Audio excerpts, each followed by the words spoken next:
It's here. I'm going to read a couple of them, and a couple of them would like to speak. Mr. Hugh Radchek, maybe, with Lion Specialty Company. President would like to speak if you want to make your way. And after that, Mr. Jack Casanova with Church Point Wholesale as well. If there's room, you're welcome to come up. While they're coming up, let me read a couple of other cards in opposition. Mr. David Tapman with Louisiana Association of Wholesale. In opposition, present information if requested.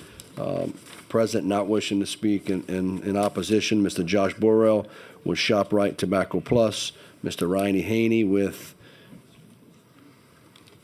one of the other companies. Mr. Haney, I can't understand your handwriting. And Mr. Christian Rhodes with RAF Sources. Gentlemen? So I mean, just in my overall estimate, I would guess that less than 10%, and I think Jackie can probably speak to his company as well, but when you look at the overall vape products in the state of Louisiana, probably less than 10, maybe less than 5 is coming through a traditional wholesaler that has that relationship with Department of Revenue.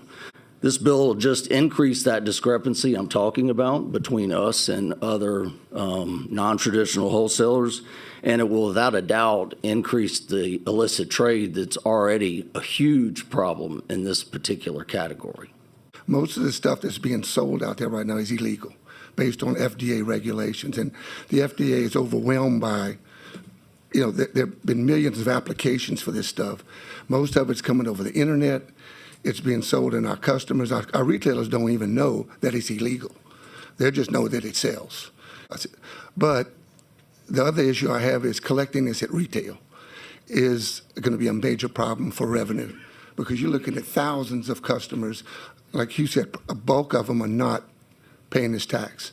So it puts the conventional wholesaler and or retailer at a price disadvantage. Either they're making more money, or if they're just skirting the tax. You're looking at probably 4,000 retailers versus maybe 35, 40 wholesalers.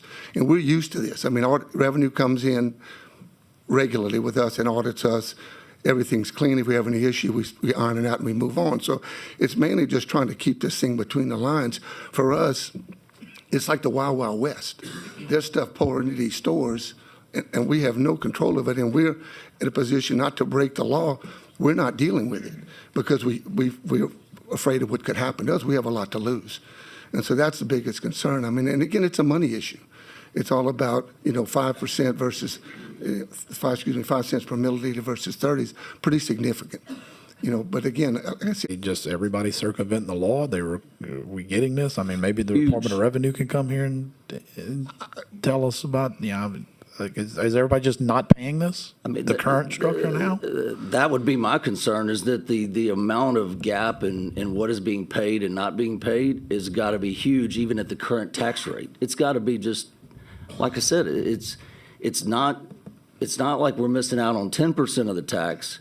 We've got to be missing out on 80, 70% of the tax probably. I mean, I just don't think you're getting, how's it being collected?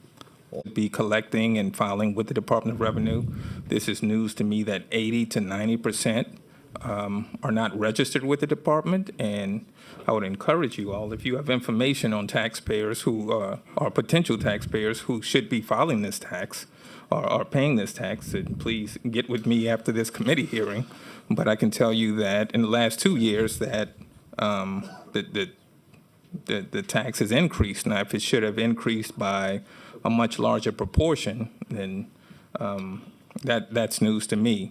If I'm a small business owner and I have a store that sells vape products, let's say I order the juice online, is my tax going up if I order it online from a company in China? Representative Willard, Or the wholesalers? Because my understanding is that it would not go up. I don't think so, sir.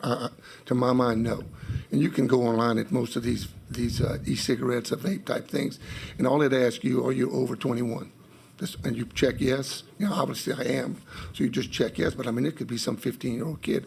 And to Representative Mincy's comment, it's a rage amongst the youth right now. It's what kind, what's the latest, what's the newest thing? And I don't think, to answer your question, it's not being collected. Yeah, so And members, we also, in your email, we have 2 emails in opposition as well, just for records. Representative Hollis? Yeah, my close, just real simple. Members, we've had an exhaustive debate on this bill. I really appreciate y'all's time and attention to it, and I just ask for your favorable passage. Thank you, Representative Hollis. Representative DeVilliers has made a motion that we move House Bill 635 favorable as amended. Is there any opposition?